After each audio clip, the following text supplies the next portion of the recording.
గాయత్రి మెడలో తాళి కట్టేందుకు ఆలోచిస్తూ ఉంటాడు మాధవ. తాయారు పురుషోత్తం అన్న మాటల్ని గుర్తు చేసుకుంటూ తాళి కట్టకుండా ఆగిపోతాడు మాధవ. అన్నయ్య, ఏమీ ఆలోచించకు, అన్నీ అవే సర్దుకుంటాయి అని చక్రి చెప్తూ ఉంటాడు. మహా కూడా ఇలానే ఇంట్లో నుంచి బయటికి వచ్చేసిందిరా. వాళ్ళ నాన్న ఆత్మహత్య చేసుకోవాలని అనుకున్నారు. అదృష్టం కొద్దీ బయటపడ్డారు. లేదంటే మహా జీవితాంతం తనను తాను క్షమించుకోగలదా అని మాధవ అంటాడు. నా వల్లే మా అమ్మా నాన్నలు చనిపోయారనే బాధను జీవితాంతం మోయగలవా అని గాయత్రిని కూడా మాధవ అడుగుతాడు. కన్యాదానం చేయని పెళ్లి ఎలా అవుతుంది? మన పెళ్లి జరిగితే మనిద్దరమే బాగుంటాము. అదే మీ అమ్మా నాన్నలు చెప్పిన పెళ్లి చేసుకుంటే మీ అందరూ బాగుంటారు అని మాధవ అంటాడు. బావా, ఇక అంతేనా? మనం విడిపోవాల్సిందేనా అని గాయత్రి బాధగా అడుగుతుంది. మనకు మంచి జరిగితే నీ కుటుంబానికి చెడు జరుగుతుంది గాయత్రి. ఓ తండ్రి తల్లి మనసు కష్టపడి మనం సుఖంగా ఉండలేం, వెళ్ళిపో గాయత్రి అని మాధవ చెప్పేసరికి ఇక మహానారాయణ వద్దు అని వాదిస్తూ ఉంటారు. పెళ్లి చేసుకో అని తమ్ముళ్ళంతా కూడా మాధవాని అడుగుతూ ఉంటారు. ఇక గాయత్రిని తీసుకుని తాయారు పురుషోత్తం వెళ్ళిపోతారు. ఆపు అన్నయ్య అని చక్రి, కేశవ, కన్నా ఇలా అందరూ అడుగుతూ ఉంటారు.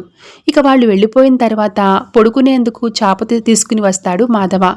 ఇంత పిచ్చి పని చేశాక కూడా నీకు నిద్ర ఎలా పడుతుందా అన్నయ్య అని చక్రి అడిగితే, అది పిచ్చి పని కాదురా, త్యాగం. రేపు చరిత్రలో లైలా మజ్నూన్లా నిలిచిపోవాలి కదా అని కేశవ సెటైర్లు వేస్తాడు.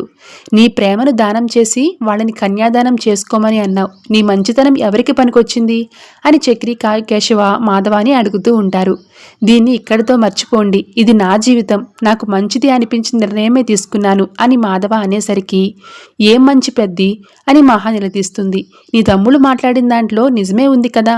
ఇన్ని రోజులు గాయత్రి పిరికిది అని అనుకున్నారు. కానీ గాయత్రి బయటికి వచ్చి ధైర్యంగా చెప్పింది. కానీ మీరు మాత్రం త్యాగం చేశారు. గాయత్రి ధైర్యం చేస్తే మీరు వెనక్కి తగ్గారు అని మహా అంటూ ఉంటుంది. నిన్ను గదిలోకి తీసుకుని వెళ్ళినప్పుడే నీ కాళ్ళు పట్టుకుంటారని మాకు ముందే తెలుసన్నయ్యా అని చక్రి అంటూ ఉంటాడు. గాయత్రికి నువ్వంటే పిచ్చి ప్రేమ, నువ్వు వెళ్ళిపో అంటే వెళ్ళిపోయేంత వెర్రి ప్రేమ అని గాయత్రి ప్రేమ గురించి మాధవకి చెప్తాడు చక్రి. వేరే వాళ్ళు అయితే మనల్ని విడదీసేవాళ్ళు, వేరుకాపురం అని చెప్పేవాళ్ళు. గాయత్రి అయితే అందరం స్నేహితుల్లా కలిసి ఉండేవాళ్ళం. ఎంత ఆశపడ్డానో అన్నయ్య, గాయత్రితో పెళ్ళి అయితే అందరం సుఖంగా ఉంటామని అనుకున్నాం అని కేశవ కూడా అంటాడు.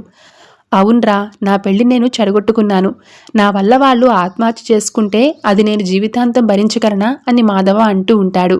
వాళ్ళ అమ్మా నాన్నలు బాగుండాలంటే ఇలా చేశాను.